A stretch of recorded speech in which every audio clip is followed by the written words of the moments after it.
तो बता दे काहे बुलाई तूने शामे वफा। आज भी आंखें ढूंढ रही हैं तुझको उसी जगह। ये तो बता दे काहे बुलाई तूने शामे वफा। वरना हक तो यही है कि औलाद की जिम्मेदारी बाप उठाए।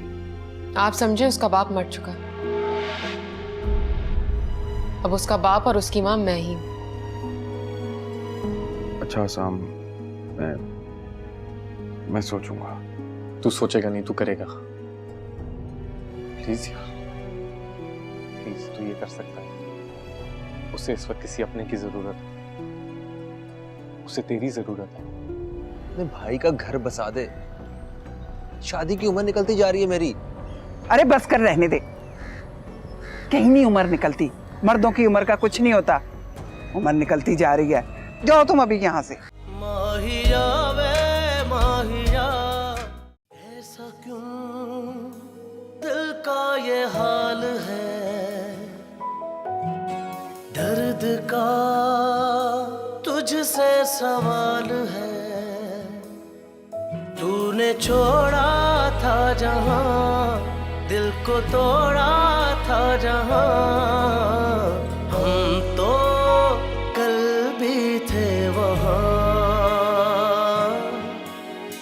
हम तो आज भी है वहां।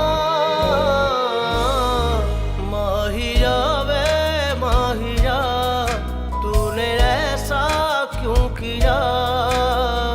आज भी आंखें ढूंढ रही हैं तुझको उसी जगह। ये तो बता दे काहे बुलाई तूने शामे वफा।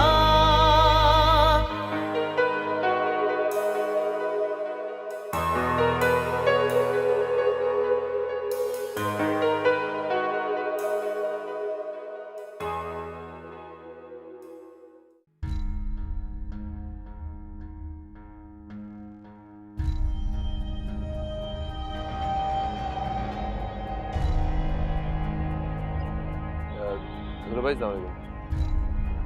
वालेकुम सलाम। दुल्हा भाई, अब आप मुझसे नाराजगी खत्म कर दें। आप, मैं किसी से नाराज नहीं हूँ। चलें, ये तो अच्छी बात है। वैसे भी गुस्सा सेहत के लिए अच्छी बात नहीं है। अच्छा, ज्यादा मस्का लगाने की जरूरत नहीं, वो बात करो जो तुम मुझसे करना चाहते हो। क्या हम बैठ के बात कर सकते हैं? इसी बहाने चाय वाय भी पी लेंगे। चलो ठीक है, लेकिन तुम वादा करो कि तुम मुझसे किसी किस्म की कोई फजूल बात नहीं करोगे और ना ही मुझे फरेब देने की कोशिश करोगे। मेरी मजाल के मैं आपको फरेब दूं? मैं तो खुद आपसे सीधी सीधी बात ही करना चाहता हूँ। चलो। दूल्हा भाई, मैं बहुत बदल गया हूँ। मैंने सारी बुराइयां खत्म कर दी। मैं एक अच्छे इंसान की तरह जिंदगी गुजारना चाहता हूँ। हाँ, ये तो अच्छी बात है, तुम गुजारो इस तरह की जिंदगी, मुझे क्या एतराज हो सकता है। लेकिन मैं तुम्हारी क्या मदद कर सकता हूँ? मैं अपना घर बसाना चाहता हूँ दूल्हा भाई। तो मैं आपसे सामिया का हाथ मांगता हूँ। क्या? सामिया का हाथ? तुम्हें ये बात बोलते हुए जरा बराबर भी शर्म नहीं आई? तुम्हें पता भी है कि वो लड़की इद्दत में है। दूल्हा भाई, मैंने अपनी ख्वाहिश का इजहार किया है। मैं जानता हूँ वो इद्दत में है। निकाह जाहिर सी बात है, इद्दत के बाद ही होगा। मैं उसका निकाह तुमसे किसी हाल में नहीं होने दूंगा। उसका ख्याल अपने दिल से कुछ के निकाल दो। अच्छा दूल्हा भाई, ठीक है, आप ज्यादा गुस्सा ना करें। जरा ठंडे दिमाग से सोचें। आपने उसे बिठाए तो नहीं रखना। आज नहीं तो कल उसका निकाह किसी से तो करेंगे। तो किसी गैर के हाथों जख्म खाने से बेहतर है कि आप मेरे बारे में सोच लें। तुम अपनी बकवास बंद करो। तुम्हारे बारे में मुझे सोचने की कोई जरूरत नहीं है, समझे तुम?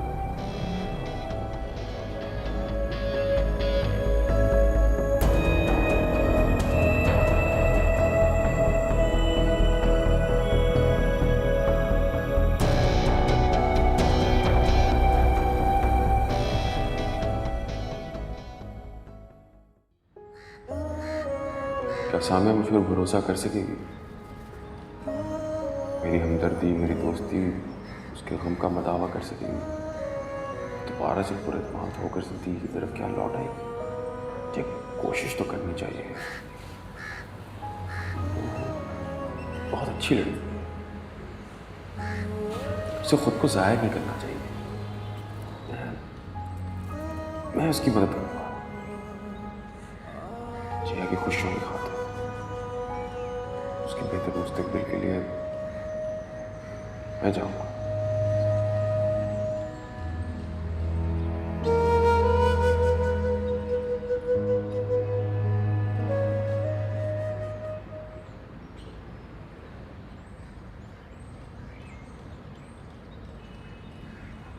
हेलो, मैं आज दोबारा सामिया की तरफ जाऊंगा। वाकई? तुम सच कह रहे हो? अगर मेरे कोशिश करने से उसकी जिंदगी में कोई मुस्बत तब्दीली आ सकती है तो मैं ये कोशिश करने को तैयार हूँ।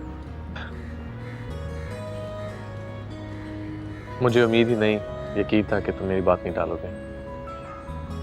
मैं तुम्हारी बात से ज्यादा अपनी ज़मीर की बात से मुकर्रर करने जा रहा हूँ। अच्छा अली, जाते हुए जिया की ज़रूरत की चीज़ें लेते जाना। तुम अपनी मर्जी से दोगी तो शायद सामिया एक्सेप्ट कर ले। मैं भी इतनी अकल रखता हूँ कि मुझे क्या करना है। तू फिक्र ना कर। हाँ नहीं, अब मैं फिक्र नहीं करूँगा। मुझे पता है तुम सब कुछ ठीक कर दोगे। कोशिश करूँगा।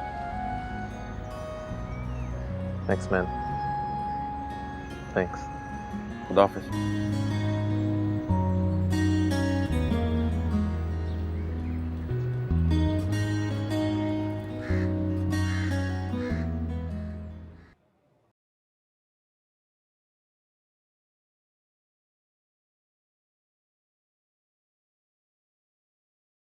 ये बात सुनो, ये तुम्हारा भाई अपने आप को समझता क्या है? वो सामिया का पीछा छोड़ क्यों नहीं देता है? बदतमीज आदमी बीच बाजार में सामिया का हाथ मुझसे मांग रहा है। हाथ ही तो मांग रहा है, कौन सा भगा कर ले गया उसे जो तुम इतना बिगड़ रहे हो? देखो जीनत बेगम, तुम अपनी आई पे आ रही हो, अपनी असलियत दिखा रही हो तुम। क्या मेरी असलियत? बताओ तो जरा, मैं भी तो सुनूं। आखिर मेरी असलियत है क्या? अरे मुझ में और मेरे भाई में ऐसे कौन से कीड़े नजर आते हैं तुम्हें जो हमसे इतनी नफरत करते हो? है अपनी भांजी में कौन से लाल लगे हुए हैं? तुम अपनी असलियत दिखा रही हो जीनत बेगम। हाँ, यही है मेरी असलियत। ऐसी ही हूं मैं। मुझसे नहीं होते ये चोचले वोचले किसी के, समझ आई ना?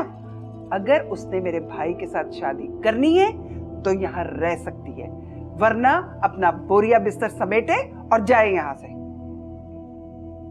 अच्छा, तो ये बात थी, इसीलिए तुम इतनी मोहब्बत जतलाकर उसे यहाँ लेके आई थी ना?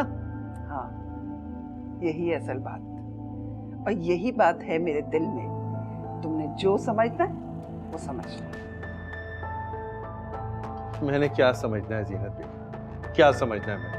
मैं तो तुम्हारे हक में दुआ कर सकता हूँ कि अल्लाह ताला तुम्हें और तुम्हारे भाई को नेक हिदायत दे दे। नेक हिदायत? खुद तो बड़े पारसा है ना, खुद भी साथ ही मिले हुए हैं ना मेरे। ख्याल है इसको अपनी बहन का, अब भांजी का।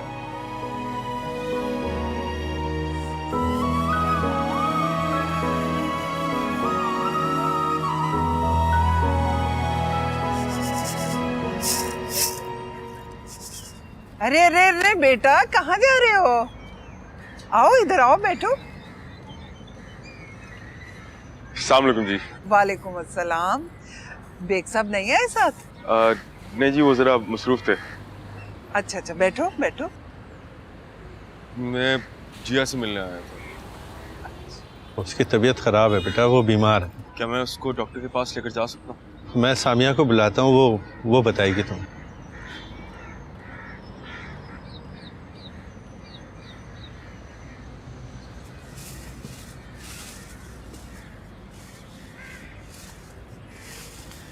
जिया की जरूरत की कुछ चीजें हैं। अच्छा, तो खर्चे वर्चे की बात नहीं की बेग साहब ने? खर्चा? हाँ, उन्होंने बोला था कि वो माहाना खर्चा दिया करेंगे सामिया को जिया का। बेग साहब वो सामने से खुद ही बात कर लेंगे। अरे अब क्या बात करेंगे वो? कल सब बात करके तो चले गए थे। अच्छा, मैं ये सामिया को देख रहा था।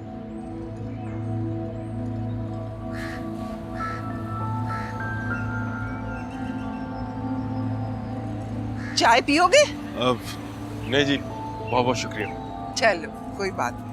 वैसे बेग साहब से कहना कि ये खाली खुली चीजें भेजने से सामिया और जिया का हक अदा नहीं होगा और ना ही उनका पेट भरेगा। खर्चे की बात जरूर करना। सामिया बहुत जिद्दी है, वो बिल्कुल भी खर्चा नहीं लेगी। वैसे वो अंदर है, तुम जाओ और जाकर उसको समझाओ कि अपने ससुर से खर्चा जरूर ले। ठीक है जी। जाओ।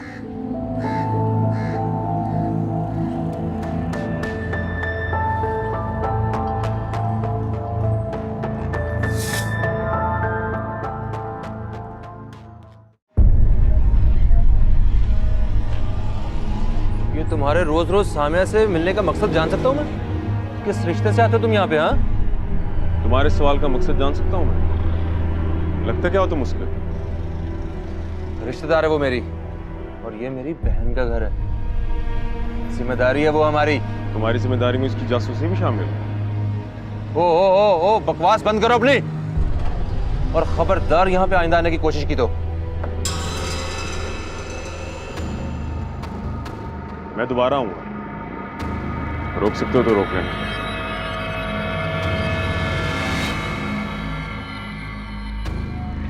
रोक के तो तुम्हें दिखाऊंगा मैं। आपा, आपा, आपा कहाँ हो तुम? अरे क्या हुआ?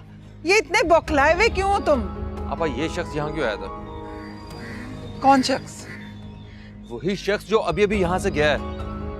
ये कल भी सामिया के ससुर के साथ यहां आया था। तुमसे मतलब कि वो यहाँ क्यों आया था?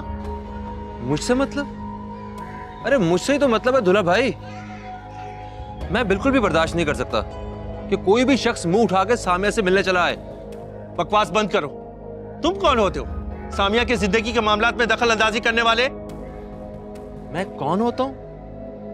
दुल्हा भाई, आप तो सब कुछ जानने के बावजूद अनजान बन रहे हैं। मैं सामिया का होने वाला शौहर हूं, शौहर। जबान संभाल के बात करो अयास, तुम हद से बढ़ रहे हो। मैं हद से नहीं बढ़ रहा, मैं आपको सिर्फ हद बता रहा हूं।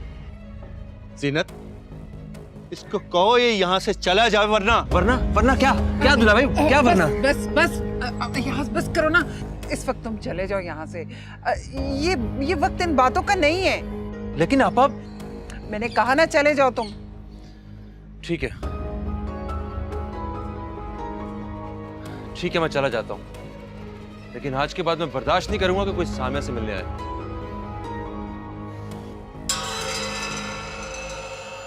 ये यहाँ आइंदा नहीं आया करे। इसे मना कर देना कि इसका आना जाना भी मुझे पसंद नहीं है। क्यों ना आए? मेरा भाई है, 100 दफा आएगा इस घर में। ठीक, तुम रहो अपने भाई के साथ, बुलाओ उसको यहाँ। मैं भी अपनी भाजी को लेकर यहाँ से चला जाता हूँ। चले ही ना जाना। चला जाता हूँ।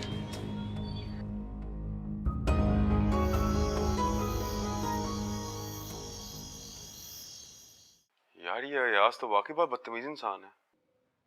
क्यों, क्या हुआ? वो वहां क्या कर रहा था? कुछ नहीं, बस तमीजी कर रहा था यार, और धमकी दे रहा था कि आज के बाद यहाँ पर ना नजर आना। सामिया से मिलने को रोक रहा था? और सामिया ने क्या कहा? फिलहाल तो सामिया ने मुझसे मिलने से इनकार कर दिया। क्यों, क्या कह रही थी वो? उसको टेंस थी, अपना गुस्सा और बेबसी निकाल रही थी बस। तो वो तुमसे नहीं मिली? अभी तो नहीं मिली। लेकिन तुम दोबारा जाओगे तो सही ना? वैसे तो मुझे वहां जाना नहीं चाहिए। वो बदतमीज शख्स सामिया के लिए कोई और मसले भी खड़े कर सकता है। मगर मैं कल जाऊंगा। जिया को डॉक्टर के पास भी लेकर जाना है। जिया को क्या हुआ? उसे बुखार था। तो सामिया उसे डॉक्टर के पास नहीं लेके गई? वो इद्दत में है यार। मैं कल जिया को किसी चाइल्ड स्पेशलिस्ट के पास लेकर जाऊंगा।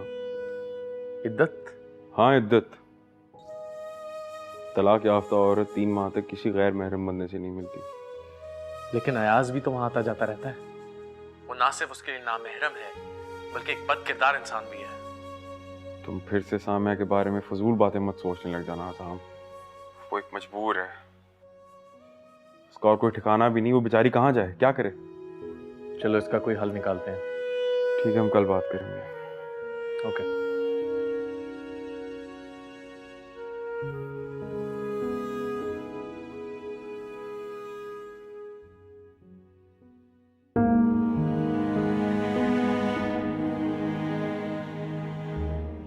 ये शैतान मुझे बर्बाद करके भी मेरा पीछा नहीं छोड़ रहा। इसके इरादे आज भी वही हैं, लेकिन मैं उसके ख्वाब कभी भी पूरे नहीं होने दूंगी। मैं ये घर छोड़ लूंगी। सुबह मामू जान से बात करती हूँ।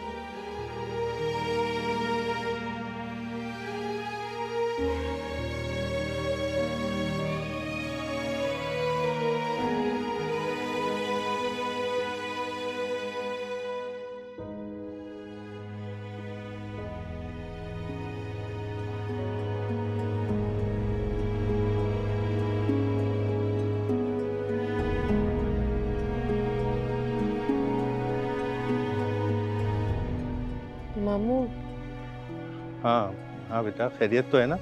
जिया की तबीयत कैसी है? जिया की तबीयत बिल्कुल ठीक है। चलो अल्लाह का शुक्र है बेटा। मामू, मुझे आपसे एक बात कहनी थी। हाँ कहो बेटा।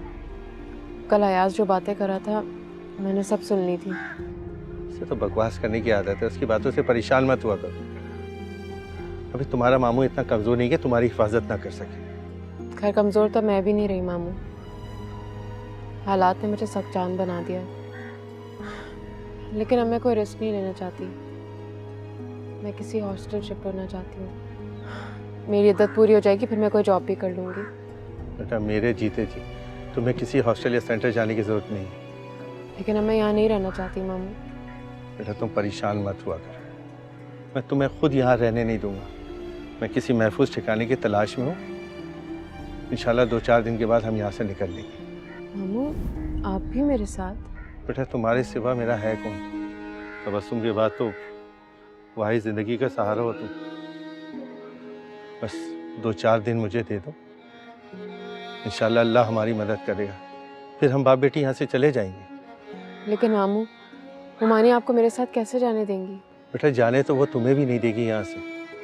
बस मैं और तुम यहाँ राजदारी और खामोशी से निकलेंगे। और तुम्हें तो पता है ना कि जीना और उसका भाई हमें चैन से रहने नहीं देंगे। बस 2-4 दिन सब्र और खामोशी से यहाँ से निकाल लो। जी मामू। ठीक है?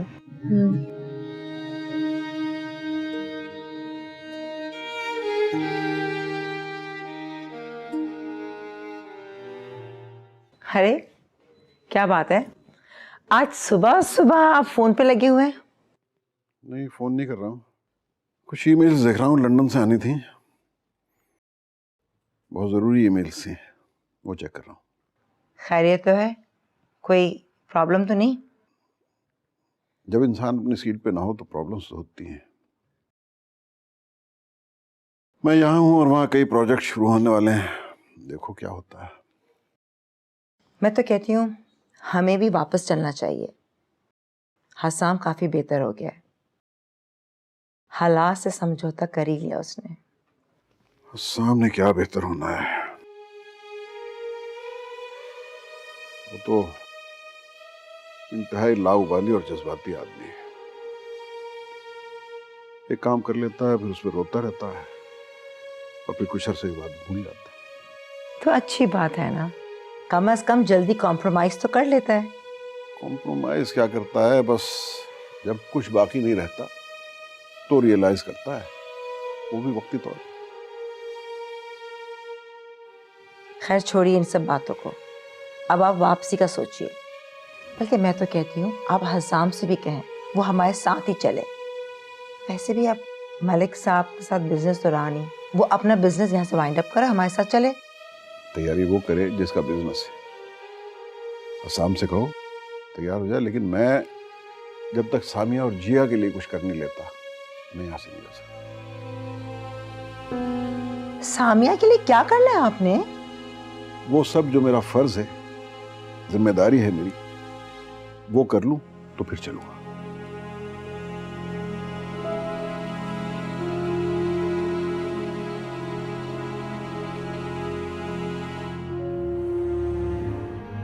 मैंने कुछ मुफ्तियों से भी बात की है। अगर औरत हलाला कर ले तो शराब हसाओ। माहिया वे माहिया,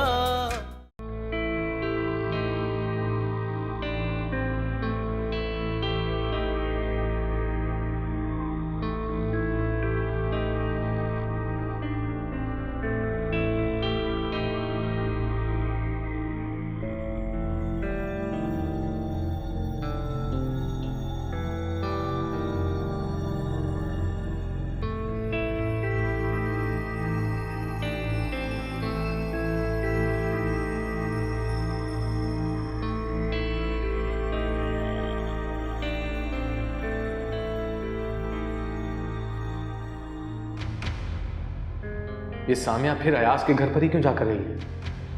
कहीं अयाज और इसके बीच कुछ, लेकिन कैसे? ऐसा कैसे हो सकता है? वो तो उससे नफरत करती है और अयाज की कमीनगी मुझ पर साबित हो चुकी है, तो फिर अयाज उसे तंग कर रहा होगा, वो फिर उस पर बुरी नजर रख रहा होगा। मैं सामिया को वापस कैसे लाऊं? वो वहां नहीं रह सकती, मैं उसे कहीं नहीं रहने दूंगा, उसे मेरे ही पास वापस आना होगा। अली, तुम्हारा इंतजार कर रहा था। आ बैठो।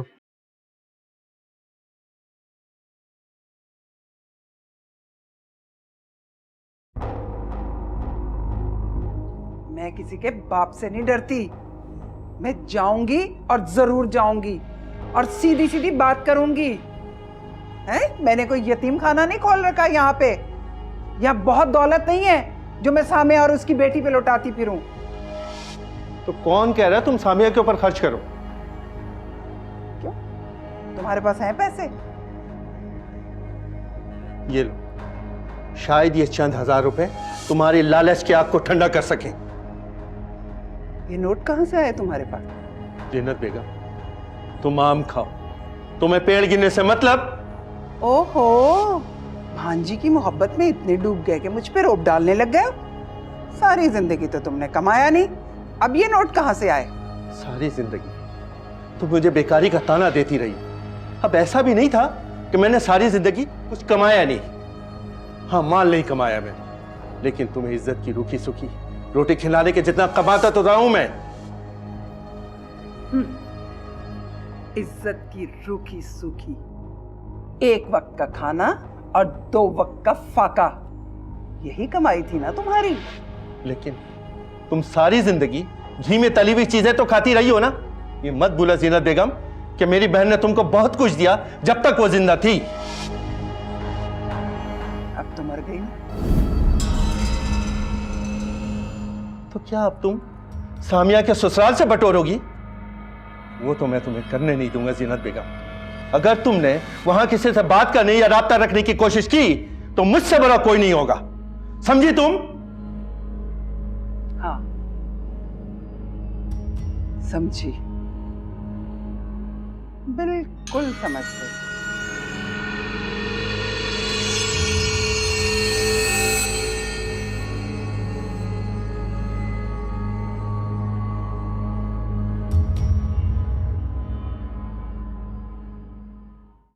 यार अली, मैंने वाकई उसे जिंदगी की बहुत बड़ी आजमाइश में डाल दिया।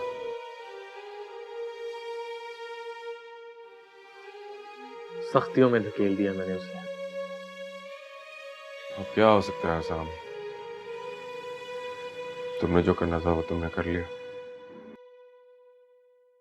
वैसे मैं सोच रहा था कि हम मिल सकते हैं, सामिया और मैं दोबारा जिंदगी शुरू करने का सोच सकते हैं। मैंने कुछ मुफ्तियों से भी बात की है। अगर औरत हलाला कर ले तो शराब हसाओ। तुम्हें अंदाजा है कि ये कितनी अजियतनाक चीज है? यार अली देख प्लीज, यही एक रास्ता है, समय मिल सकते हैं। और इस्लाम ने हलाला को खेल और तमाशा बनाकर पेश नहीं किया कि जब चाहा एक मर्द ने एक औरत के साथ निकाह किया, तलाक दी, फिर किसी और मर्द के साथ निकाह करवाकर, फिर उससे तलाक करवाकर खुद निकाह कर लिया दोबारा। तुम जानते हो एक औरत के लिए कितनी बड़ी तजलील की बात है ये? तो वैसे ही सीरियस हो रहे, मैं तो सिर्फ तुमसे एक बात शेयर कर रहा था, सामिया की बेहतरी के लिए सोच रहा हूँ। सामिया की बेहतरी करने वाला अल्लाह है, तुम्हें उसकी फिक्र करने की कोई जरूरत नहीं। मुझे बाकी फिक्र करने की जरूरत नहीं है, तू जो है। मेरे होने से क्या होता है? मेरे से तो मिलती भी नहीं है। तुम ही तो उसकी मदद कर सकते हो, तुमने वादा किया था। हाँ, मैं कोशिश कर रहा हूँ। अच्छा, सामिया को फिलहाल कुछ ना बताना, उसके मामू से बात कर लेना, वो समझा देंगे उसे। चलो, मैं उसके मामू से मिलूंगा और बात करूंगा। इंशाल्लाह सब कुछ ठीक हो जाएगा।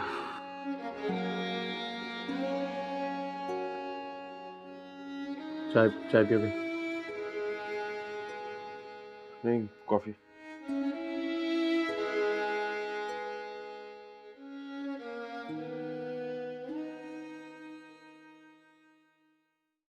ये लीजिए बेग साहब। अब कानूनी और शरई लिहाज से आपकी बहू आपकी पोती की गार्डियन है। जब तक आपकी पोती 18 साल की नहीं हो जाती, उस वक्त तक ये बैंक अकाउंट्स, सेविंग सर्टिफिकेट्स और फ्लैट सामिया के पास ही रहेंगे। गुड। और वो इन अकाउंट्स को अपनी मर्जी से अपनी बेटी की तालीम और तरबियत पर खर्च कर सकेंगे। इसका मतलब ये हुआ कि अब ये सारी चीजें कोई शख्स भी धोखाधड़ी से या किसी जालसाजी से उससे ले नहीं सकता। हरगिज भी नहीं। आपका बेटा भी चाहे तो ऐसा नहीं कर सकता, और ना ही वो कोई कानूनी चाराजोई कर सकेगा। ये तो बहुत अच्छा हो गया वकील साहब, अब मैं सुकून से लंदन जा सकूंगा। बिल्कुल। दरअसल आपको घर पे भी जहमत दे सकता था, लेकिन सिर्फ इसलिए कि मैं चाहता हूँ इसकी कानो कान खबर मेरे बेटे हसाम को भी ना हो, इसलिए मुझे आपके पास आना पड़ा। आपका भरोसा कायम रखना ही तो हमारा फर्ज है, आप फिक्र न कीजिए। Thank you so much. इजाजत।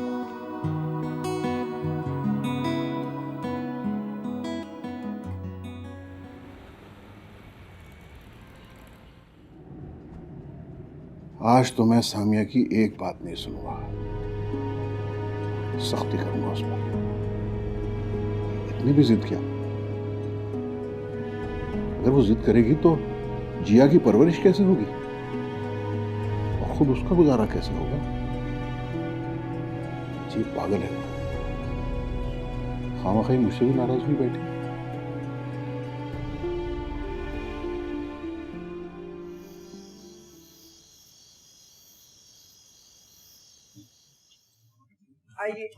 आइए भाई साहब। अरे बेग साहब, अस्सलाम वालेकुम। अस्सलाम वालेकुम। कैसे हैं? जी मैं कैसे ठीक हैं हूँ, आप? अल्लाह का शुक्र है। आप कैसे हैं? सामिया? चाहिए। देखो तुम्हारे बाबा आए हैं। अस्सलाम वालेकुम। जीती रहो बेटा, जीती रहो। कैसी हो? अच्छा, जिया का क्या हाल है? उसका बुखार अब कैसा है? वो बेहतर है।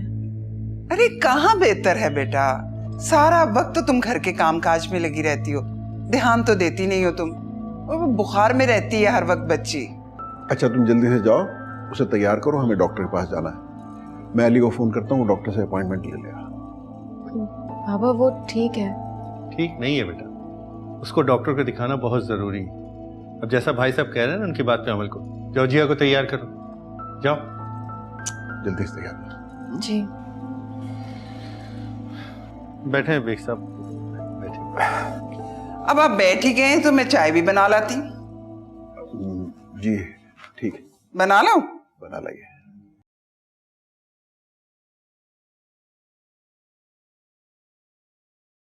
जी अंकल।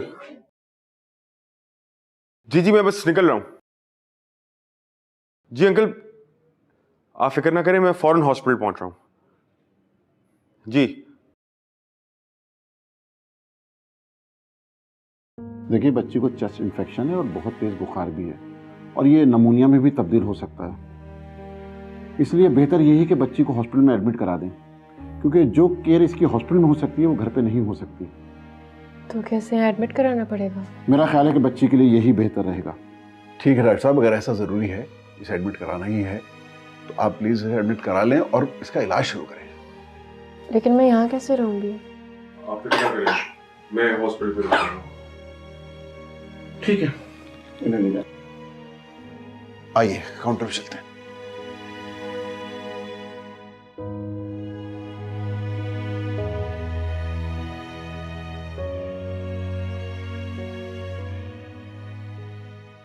Hi mom.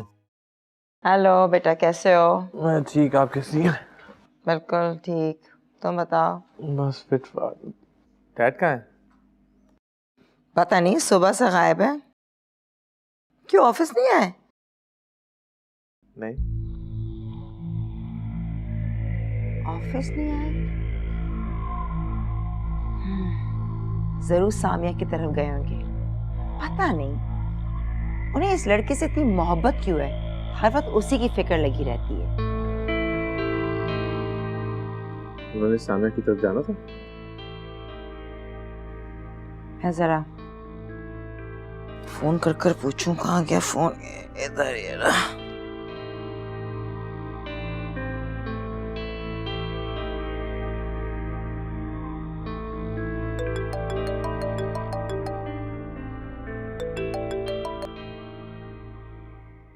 हेलो जी, अरे भाई कहाँ हैं आप?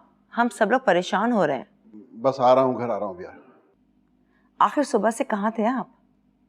अरे भाई जिया की तबीयत कुछ खराब हो गई थी, उसे लेके हॉस्पिटल आना पड़ा। जिया को हॉस्पिटल में एडमिट करवाया? क्या हुआ जिया को? आखिर हुआ क्या जिया को? अच्छा मैं घर आके बताता हूँ, तुम परेशान ना हो। आ रहा हूँ बस थोड़ी देर। ओके। क्या हुआ?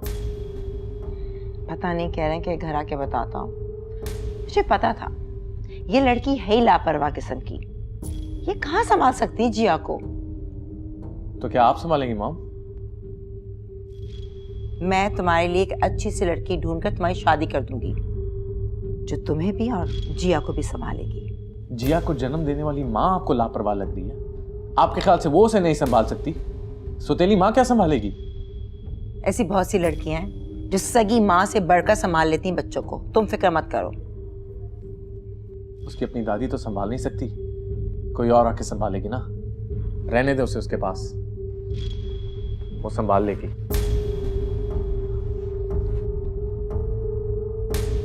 कितना बदतमीज हो गया ये। हर वक्त उसी की फिक्र लगी रहती है इसको। ठीक कहते हैं बेग साहब, इस लड़के को इसके हाल पर छोड़ दो तो ही सही है। बिला वजह मुझे भी फिक्र लगी रहती है। माँ को सुनाकर चलागी।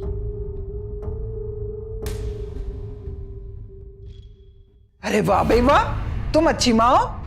इतनी सी बच्ची को औरों के हवाले करके आ गई हो। भाई हमें क्या पता वो कैसे लोग हैं कैसे नहीं, बच्ची को कहां से कहां ले जाएं? ये क्या उल्टी बातें करके तुम सामिया को परेशान कर रही हो? अरे जिया अपने लोगों के पास है, वो गैरों के पास नहीं है, ददियाल वालों के पास है। वो सामिया से ज्यादा उसका ख्याल रखेंगे। अच्छा, ददियाल वालों के पास है, जिन्होंने सामिया का हाथ पकड़कर घर से बाहर निकाल दिया था। वो जिया का क्या ख्याल रखेंगे? 4 पैसे तो खर्चे के हाथ पे रखे नहीं सामिया के। तुम्हें सिर्फ खर्चे की पड़ी रहती है, सारी जिंदगी तुम इसी में गुजार दो। हाँ हाँ गुजार दूंगी। आप प्लीज खर्चे की बात बार बार मत किया करें। मैं खुद सारी जिंदगी इसी खर्चे के एवज आपके पास गिरवी पड़ी रही हूँ, और अब मैं अपनी बच्ची के साथ ये सब कुछ नहीं होने दूंगी। अरे ऐसा मैंने क्या कह दिया? तुम्हारी माँ ने इतनी सी को मेरी गोद में डालकर दूसरे शौहर के साथ शादी करके चली गई। तुम्हें पाला पोसा है मैंने, आज तुम बातें सुना रही हो मुझे। मेरी माँ ने अपने दूसरे शौहर के साथ कैसी जिंदगी गुजारी है ये मैं अपनी आंखों से देख चुकी हूँ, और अब बार बार मेरी मरी हुई माँ को मत कोसा करें। अरे मुझे क्या जरूरत है किसी के मामलात में दखल देने की? मैं तो बच्ची का सोच रही थी, अगर बच्ची को ले गए वो कहीं से कहीं तो सारी जिंदगी बैठ के रोती रहना।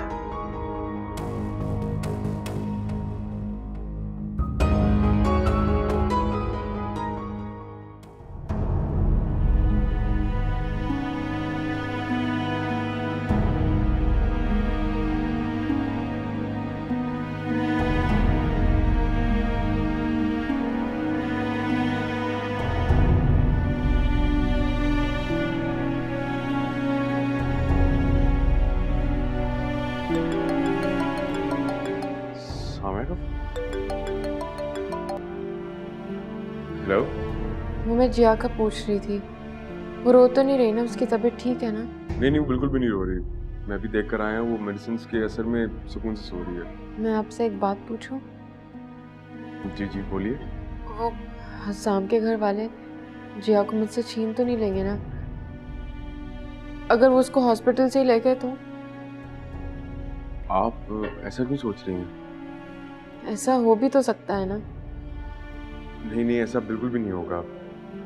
कम से कम आपको बेग अंकल की नीयत पे तो शक नहीं करना चाहिए। लेकिन हसाम कुछ भी कर सकता है, मैं उसे बिल्कुल भी भरोसा नहीं कर सकती। अच्छा, आप मुझ पर भरोसा करें। अव्वल तो ऐसा कुछ होगा नहीं, लेकिन अगर होने लगा तो मैं आपसे वादा करता हूँ कि जिया को आपसे कोई जुदा नहीं कर सकता। देखिए, अगर आपका दिल करे तो मुझ पर भरोसा कर लें। मेरा माजी, मेरा हाल सब आपके सामने ही है।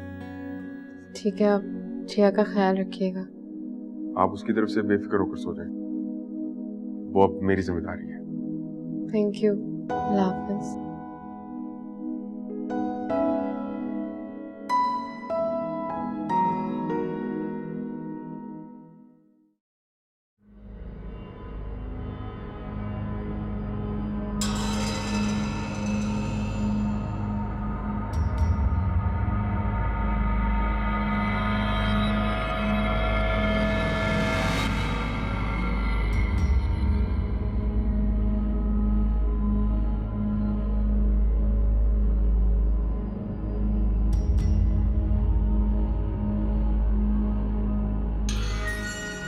इसके लिए अली से ज़्यादा अच्छी ऑप्शन और कोई भी नहीं हो सकती, क्योंकि मेरे कहने पे वो सामिया को तलाक भी दे देगा। तो फिर अली और सामिया।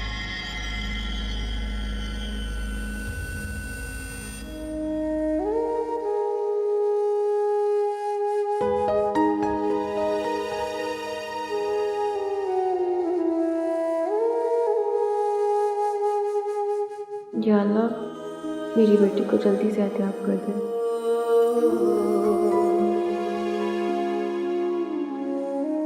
अच्छा, आप मुझ पर भरोसा करें।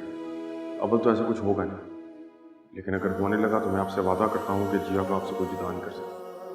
देखिए, अगर आपका दिल करे तो मुझ पर भरोसा कर लेना। मेरा माजी, मेरा हाल सब आपके सामने ही है।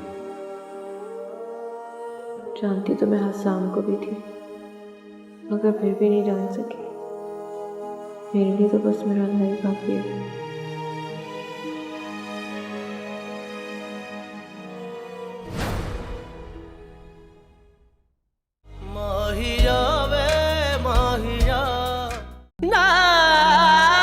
उसे चाहिए किसी अच्छे से शख्स से शादी कर ले, इससे अपनी जिंदगी बर्बाद ना करे। अगर तुम्हें सामिया से शादी करनी पड़ जाए तो तुम जिया जैसी बच्ची को संभाल लोगे? तो आप सामिया की शादी मुझसे करते? मैं आपसे बहुत मोहब्बत करता हूँ गिला भाई। मैं मर जाऊंगी लेकिन तुमसे शादी नहीं करूंगी। अगर तुम चाहती हो कि ये हमेशा तुम्हारे साथ रहे, चुपचाप मुझसे शादी करने दो। मेरी बेटी दो मुझे।